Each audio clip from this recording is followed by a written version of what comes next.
हो गई बात अपनी बीवी से? तुम जाग रही हो अभी तक? जाग भी रही थी और सब कुछ सुन भी लिया मैंने। मैं कुछ गलत तो नहीं कह रहा था? ठीक कहा आपने। एक बीवी साथ है और दूसरी से बात कर रहे हैं, और आप चाहते हैं कि आपको लोग मुखलिस समझे। ये वफा के तकाजे हैं या फिर सीधा सीधा फरेब? इसमें फरेब क्या, जब तुम्हें मेरी किसी बात पर यकीन ही नहीं है। जब तुम्हें लगता है कि मैंने कदम कदम पे तुम्हें धोखा दिया तो फिर मैं कैसे चैन से सो सकता हूँ? जुबैर, आप एक दफा अपने गिरबान में झांक कर देखें। आपको क्या लगता है आपने कुछ भी गलत नहीं किया? हाँ, मैंने गलत किया, लेकिन मेरी कभी भी नीयत नहीं रही कि मैं तुम्हें धोखा दे रहा हूँ। मेरे दिलो दिमाग में यही रहा कि सब वक्त ही है, सब ठीक हो जाएगा। और वो ठीक कब होगा? मैंने तो ये सोचा ही नहीं था कि हालात इतने बिगड़ जाएंगे। जब आपके काम ही ठीक नहीं होंगे तो फिर हालात कैसे ठीक होंगे? मैं बार बार एक ही बात नहीं कर सकता। जो तुमने सोचा हुआ वो ठीक ही होगा। तुम सही कहती हो सारा, मेरे पास उसकी कोई दलील नहीं है। तुम सो जाओ। हाँ, आपको तो सुबह का इंतजार होगा ना कि कब सुबह हो और आप बिल्किस के पास चले जाएं। वो तो मैं अभी भी जा सकता हूँ। तो फिर चले जाए ना, आपको तो मैंने रोका भी नहीं है।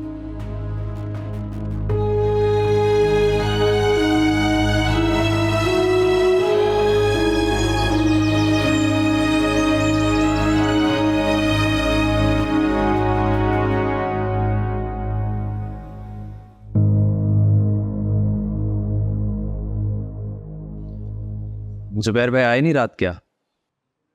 आए थे, लेकिन बहुत जल्दी थी उन्हें वापस जाने की, तो इसलिए बगैर नाश्ता किए चले गए बिल्किस के पास। मैंने नम्रा को मैसेज छोड़ा है, लेकिन अभी तक उसका कोई जवाब नहीं आया। जुबैर बता रहे थे कि नम्रा की कोई दोस्त आई हुई है यहाँ, या शायद कज़न। अब वो उन्हीं से बात करेंगे। अच्छा, और उसकी कज़न कौन है और वो क्या डील करेगी? मुझे तो ये सब कुछ कहानी लग रही थी, इसलिए मैंने जुबैर से ज़्यादा पूछा ही नहीं। शायद मैं थक गई हूँ जुबैर के झूठ सुन सुनकर, लेकिन वो चाहता है कि मैं उस पर बस भरोसा करूँ। ज़ारा, हो सकता है वो सच कह रहा हो, लेकिन मुझसे तो उसने यकीन ही छीन लिया। मैं कहाँ से लाऊं यकीन अब? मैं समझ सकता हूँ। जब यकीन टूट जाए तो सब कुछ झूठ लगता है। तो फिर आप ही बताएं, इसमें मेरा क्या कसूर है? मेरा यकीन भी तो जुबैर ने ही तोड़ा है ना। आपने स्वालिया से बात की? उसको बताया सब? नहीं बताया कुछ भी। सोले से तो मेरी बात ही नहीं हो पा रही, अभी तक उसका नंबर ही बंद है। फिर कैसे उसकी खैरियत मालूम होगी? मैं खुद बहुत परेशान हो रही हूँ कि किससे पूछूं। मेरे पास तो वहां किसी और का कांटेक्ट भी नहीं है।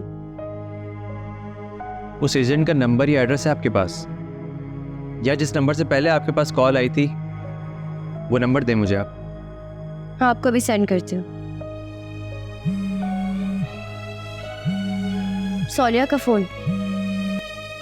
हेलो सोलिया, कहाँ थी तुम? मैं इतनी परेशान थी तुम्हें लेकर, इतनी कॉल्स भी की तुम्हें, लेकिन तुमने एक भी रिसीव नहीं की। और तुम्हारा नंबर मैंने तुम्हें ब्लॉक नहीं किया था, वो जुबैर ने कर दिया था। बताऊंगी मैं तुम्हें सब। तुम ठीक तो हो ना?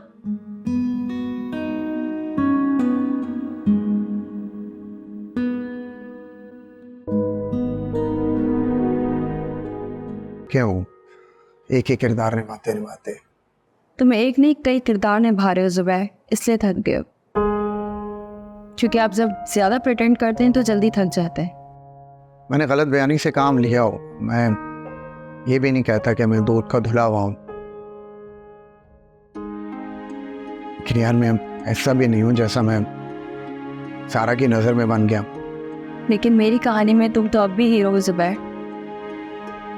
तुम्हें नहीं लग रहा तुम एक बदले हुए बिल्किस से मिल रहे हो, जो तुम पे हुक्म नहीं चलाती, तुम्हारे मुंह का ख्याल रखती है। मुझे अंदाज़ा है और बहुत अच्छा भी लग रहा है कि मैं ये सोच रहा हूँ कि ये सब क्या है। जो मुझसे डरती थी वो मुझसे सवाल कर। और जिससे मैं डरता था वो मुझे हौसला दे रही है। होता है कभी कभी ऐसा भी, जब इंसान ठीक से समझ जाता है सब।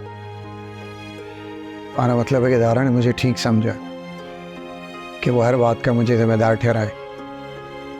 नहीं, इसकी वजह एक और भी है। वो ये है कि वो अब तुम्हारे साथ रहना ही नहीं चाहती है। क्योंकि लोग जब किसी के साथ रहना नहीं चाहते तो लफ्ज़ों और लहजों का ख्याल भी नहीं रखते। हाँ, शायद यही वजह हो। तुम्हें डर है वैसे उसे खोने का? पता नहीं यार, सिर्फ तकलीफ सी है, डर से कुछ अलग। लेकिन मैंने कभी नहीं सोचा था कि वो मुझे इतना झूठा फरेबी समझेगी। तो तुम्हें क्या लगता है तुम नहीं हो? किसी ज़ात का एक छोटा सा पहलू किसी की पूरी शख्सियत तो नहीं हो सकता। बल्कि अगर मैंने कहीं गलत बयानी से काम लिया भी है तो इसका ये मतलब तो नहीं ना कि मैं वैसे ही। देखो, मार्केट में मेरी एक वर्थ है, लोग मेरे कहने पे करोड़ों रुपए इन्वेस्ट करने को तैयार रहते हैं। इसका मतलब है कि मैं जिंदगी की हर पोजीशन में झूठा या फरेबी तो नहीं हूँ। और जिस पोजीशन में उसको लग रहा है वो हो सकता है मेरी कमजोरी हो। जैसे मैं तुम्हें नहीं छोड़ सकता तो हीले बहाने बनाऊंगा, झूठ भी बोलूंगा अपने रिश्ते को कायम रखने के लिए। और बिल्कुल यही मैंने उसके साथ भी किया। मैं समझ सकती हूँ। मैंने जब भी सोचा तो मुझे ये लगा कि हमारी औलाद ना होने की वजह से तुमने एक कदम उठाया था। क्योंकि कहीं ना कहीं तुम्हारी ये ख्वाहिश थी कि तुम्हारा बच्चा हो। और सच पूछो तो मैंने ये बच्चे वाली बात भी इसलिए की क्योंकि मेरे अंदर बच्चे को लेके एक जेलसी पैदा हो गई थी। मुझे उसका अंदाज़ा है, तभी तो मैंने हाँ की थी कि तुम मुतमईन हो जाओ। लेकिन मुझे लगता है कि हमने जो ये सारा टाइम पीरियड साथ गुजारा तुम एक बुरे आदमी नहीं हो। हाँ, वो भी कैसे सकता जब किसी को नुकसान नहीं दे सकता।